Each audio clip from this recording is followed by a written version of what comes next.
Hey everyone, I'm Sagarika and this is TVS FYI Season 1. Today we are talking about motorcycle gears and apparels. Motorcycle gears are much more than just for crash protection. They protect us from the sun, wind, noise and most importantly from the pavements as well. They are like our skin. They protect us from literally everything that's flying around in the air. However, the biggest advantage of it is in the crash protection. If you've ever encountered this situation, you know what I'm talking about. Now, to find out more about these motorcycle gears and apparels, we're heading to Iron Monk Garage.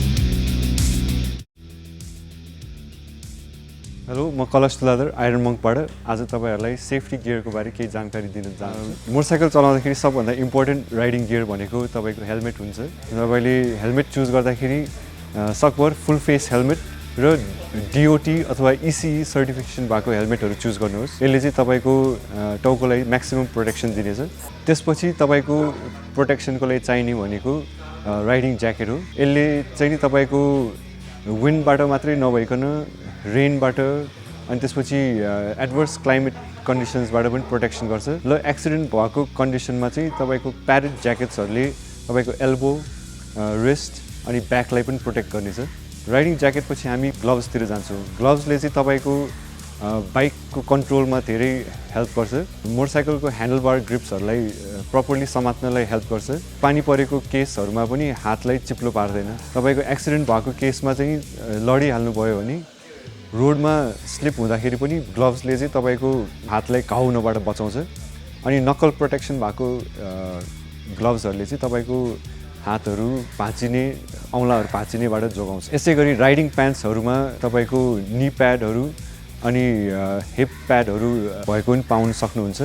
यसले गर्दाखेरि तपाईको skid भएको कन्डिसनमा तपाईको बोन्सहरु र स्किनलाई protect गर्नेछ। तपाईको अर्को important riding gear भनेको राइडिङ बुट्स हो। राइडिङ बुट्सहरुमा चाहिँ तपाईले एङ्कल प्रोटेक्सन, टो प्रोटेक्सन अनि हिल प्रोटेक्सन पाउनुहुन्छ।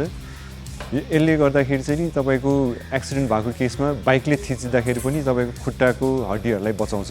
र यसमा भएको सोलहरुमा चाहिँ एन्टी स्लिप सोलहरु प्रयोग भएको हुन्छ, जुन चाहिँ नि वेट कन्डिसन्समा पनि तपाईको खुट्टालाई चाहिँ चिप्लिन दिँदैन। सो तपाईले राइडहरु गर्दाखेरि फुल गियर युज गर्नुभयो भने चाहिँ तपाईको बडीलाई फुल प्रोटेक्सन पाउनुहुन्छ र यसले चाहिँ नि अझ ढुक्क भएर तपाईले राइड इन्जोय गर्न सक्नुहुनेछ। Now, these gears are something that you use on a regular basis, so I'm pretty sure that the advice from the experts were really useful. Well, this is it for today, but I'll definitely be back with something even more interesting. So stay tuned and make sure that you catch all our episodes.